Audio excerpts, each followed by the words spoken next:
Welcome back. This is Morning Live. The U.S. election race between Republican President Donald Trump and Democratic challenger Joe Biden is still undecided, with the outcome depending on results from 5 states that are still counting ballots. However, Biden has edged closer to winning the White House by increasing his narrow leads over Trump in the battleground states of Pennsylvania and Georgia. Meanwhile, the former vice president has told the nation that while they do not have the clear results yet, he is heading for victory. We're going to win this race. Just look at what has happened since yesterday. 24 hours, we were behind in Georgia.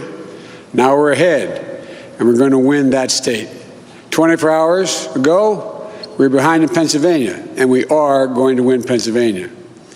And now we're ahead, but we're winning in Arizona, we're winning in Nevada, and in fact, our lead just doubled in Nevada.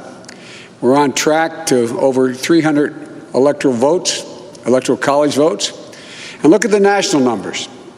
We're going to win this race with a clear majority of the nation behind us.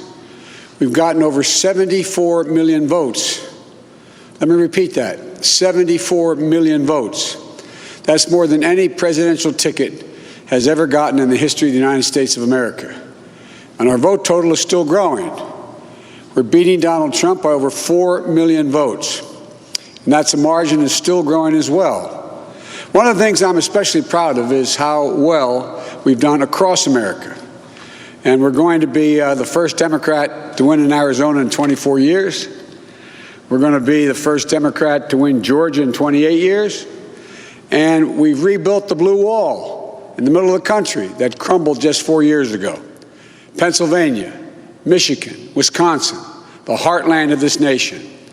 I know watching these vote tallies on TV moves very slow, and as slow as it goes, it can be numbing. But never forget, the tallies aren't just numbers. They represent votes and voters, men and women who exercise their fundamental right to have their voice heard. And what's becoming clear each hour is that record number of Americans of all races, faiths, religions, chose change over more of the same. Let's now cross to Nick Harper in Wilmington in Delaware. Nick, a very good morning to you. Thank you so much for joining us, and a warm welcome to Morning Live. We've just seen a short while ago Joe Biden making his address. What is it that he said? Well, I think this was very much an attempt by the former vice president to act presidential. He came out and gave a speech in which he made it clear to the United States that he was ready to lead the country. However, he's in this very strange position. He announced about 9 hours ago that he was going to make this speech. And at that point in the day, everyone in the US thought that by the time he got around to making the speech, we may have got to the point where enough votes had been counted to declare him the winner. That did not happen, and we had this strange couple of hours in which the vice president pushed back his speech by hour upon hour, effectively looking as if he was waiting to see if more votes would come in so that he could be declared the winner. He did come out on stage and give the type of speech that would be normal as a victory speech, but this was a victory speech without that victory. So instead, he was trying to clarify and once again push home the message that people needed to be calm, to remain patient while those votes were being counted. And he said while all of that was happening, he was getting ready to lead the country. He said, we are working to get the work done. And he also said that the US voters had given him a mandate to deal with situations like COVID-19, the economic fallout, climate change. It was a man very much on the cusp of taking the presidency and trying to show to the country that he is ready for that job. And what's President Trump saying? Because we know that he's been crying fraud in the past few days, saying that there was so much election rigging. So have you heard from him? Well, President Trump hasn't come out during the course of the day. It's nearly midnight here on the US East Coast. He has spent the day tweeting, though. We haven't seen him since his press conference yesterday evening, during which, over the course of 17 minutes, he once again detailed those unverified claims without evidence that the Democrats were trying to steal the election, that he had been done out of a win.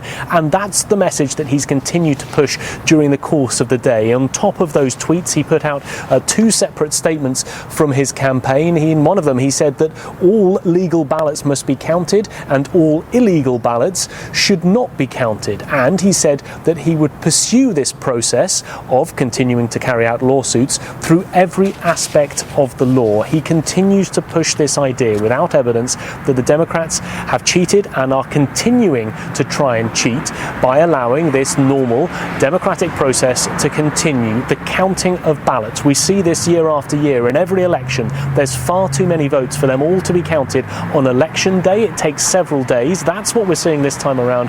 But that is something that President Trump has taken umbrage with, and we've seen him launch lawsuits around the country to try and get voting stopped in those states that are still continuing to count the ballots.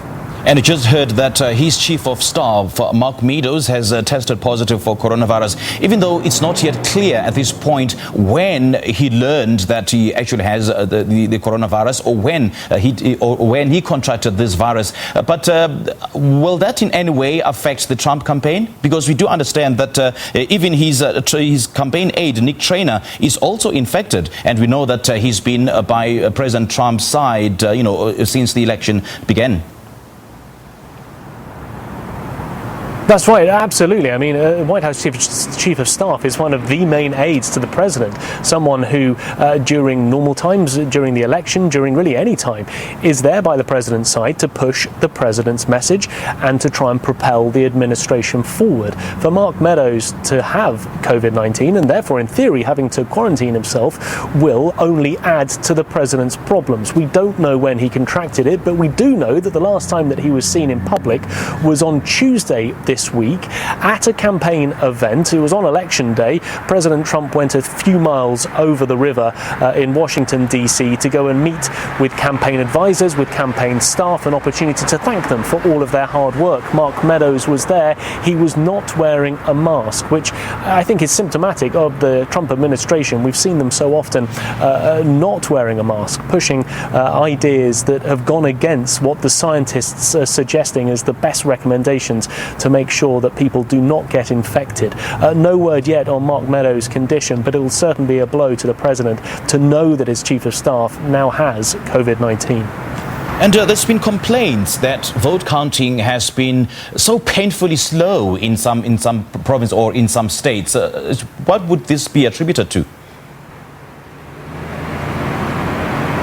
Well, yes, Joe Biden just a few moments ago, he called it numbing. He said that vote counting was so slow, but he also said that those numbers, every single one of them, represented an American who had voted. Now, there's a number of different reasons why it's been slow in different parts of the country. In some cases, it's simply been a matter of getting the ballots from the place that they were delivered to the place where they are being counted. In other places, there's also this issue of provisional ballots. Now, this is where somebody asks in advance for a type of ballot that they want to be able to mail in, but then perhaps don't go ahead and mail it in and instead turn up to the polling station and say, well, look, I received the provisional ballot, it's at home, I'm not going to use it, I'd like to vote in person instead. But then the vote counters, after all of that, have to work out whether the person also sent in their ballot as well as voting in person. It's not necessarily a suggestion of fraud, but it's just making sure that it wasn't a case that they were able to vote twice. There's also this idea that obviously everyone wants to make sure, with the votes so close in this, and we're talking about razor thin margins, just a couple of thousand votes separating the two men, for example, in Georgia, 0.1% difference. Everybody wants to make sure that not only are all the votes counted, but they are getting them right. We already know that in Georgia there will need to be a recount because it's so close, but I think everyone at this time is just taking their time to ensure that it is right and that these votes can be verified. Nick Harper, thank you so much for your update. We appreciate the time. That was our U.S. correspondent, Nick Harper, speaking to us live from Delaware, just giving us an update on the U.S. election.